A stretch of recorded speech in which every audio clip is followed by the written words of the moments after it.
Avant, pendant. La restauration-conservation d'œuvres d'art se fait dans le respect de la déontologie du métier, dont voici 2 points très importants. Conserver et mettre en évidence l'original jusqu'à la moindre écaille, et la réversibilité de l'action.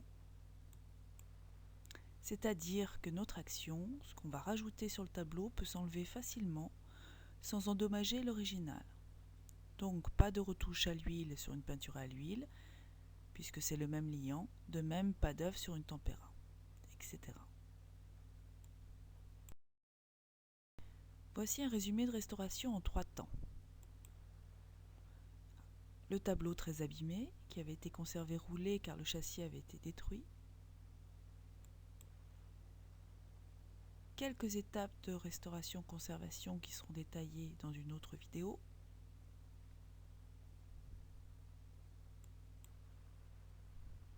Et le même tableau restauré, avec un vilain reflet, désolé.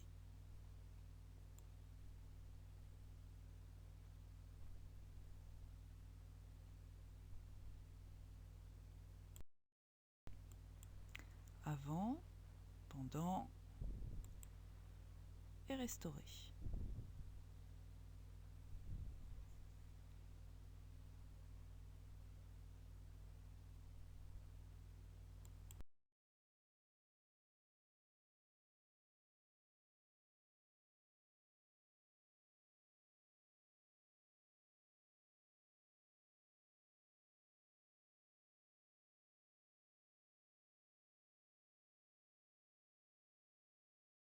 Avant, pendant, puis après.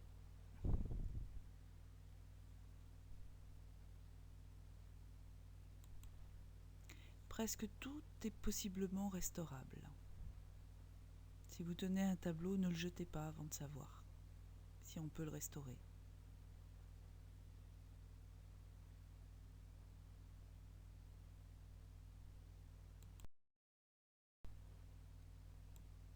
Avant et pendant.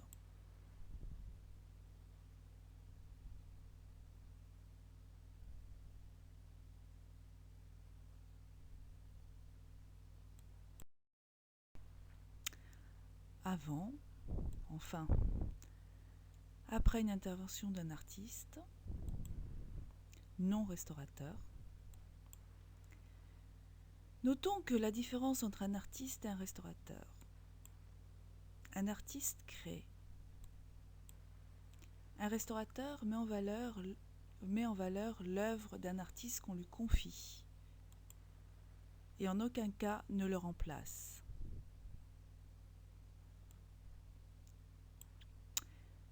Pendant le dégagement du repeint,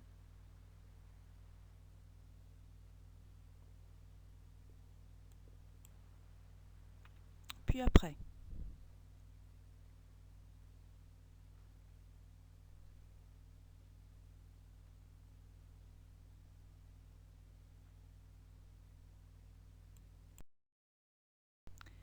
Les rencontres du restaurateur. Des vernis très encrassés, des vernis oxydés, jaunis,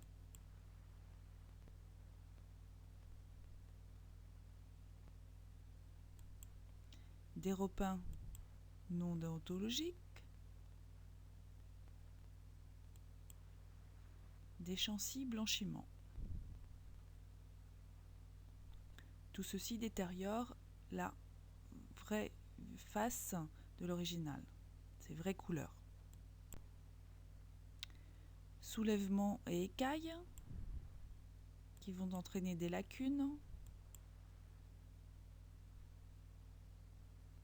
Donc là, ce sont des pertes irréversibles. Il faut intervenir avant si possible. Des percements, des brûlures de cierge ou autres brûlures, mais souvent de cierge.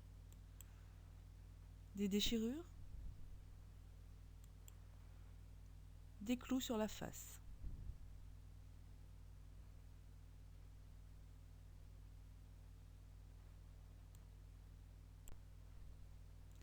des enfoncements, des déformations,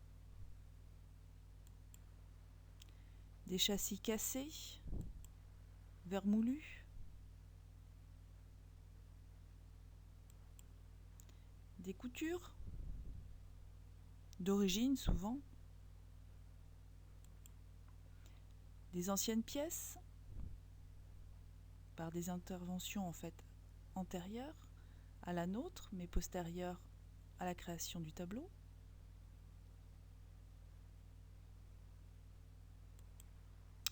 Des poussières et quelques habitants parfois, stratifiés le plus souvent.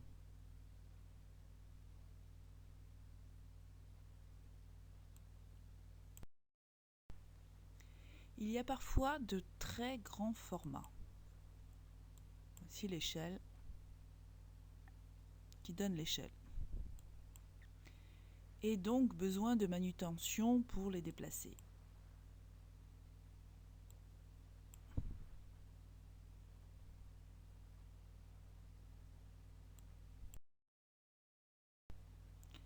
Et il y a toujours des surprises.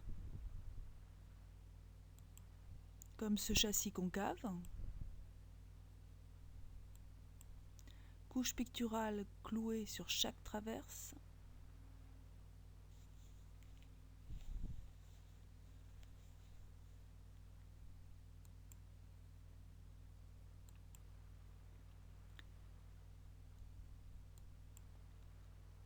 mastiquée,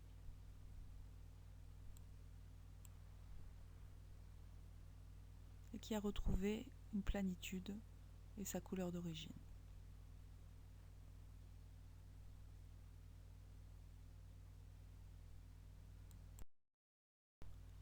Il en est de même pour les sculptures polychromes sur bois. Leur traitement est semblable à celui des panneaux peints. Nettoyage superficiel, dégagement de repeint. Car les sculptures ont souvent plusieurs couches de repeint puisqu'elles sont mises peu à peu au goût du jour, si on peut dire. Elles sont souvent repeintes presque tous les 10 ans.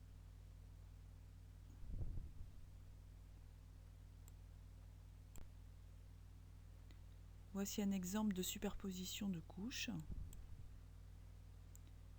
Donc la couche qu'on voit, c'est le repeint final, grossi ici à 40 fois, le numéro 1.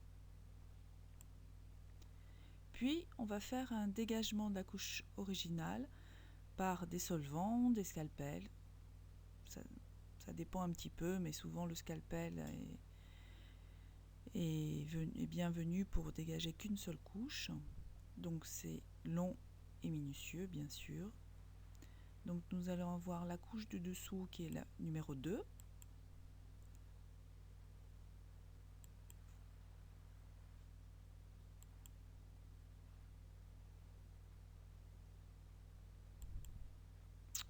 Puis la 3 qui est encore en dessous.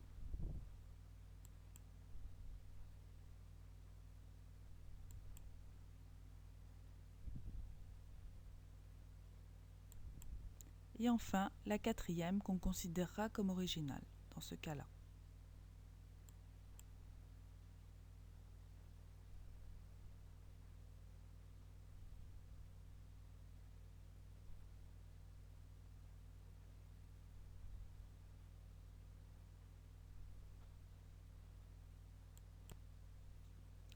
Le nettoyage de l'or, qui lui aussi parfois est bronziné, comme ici avant. Puis après, on retrouve le brillant, mais aussi l'usure.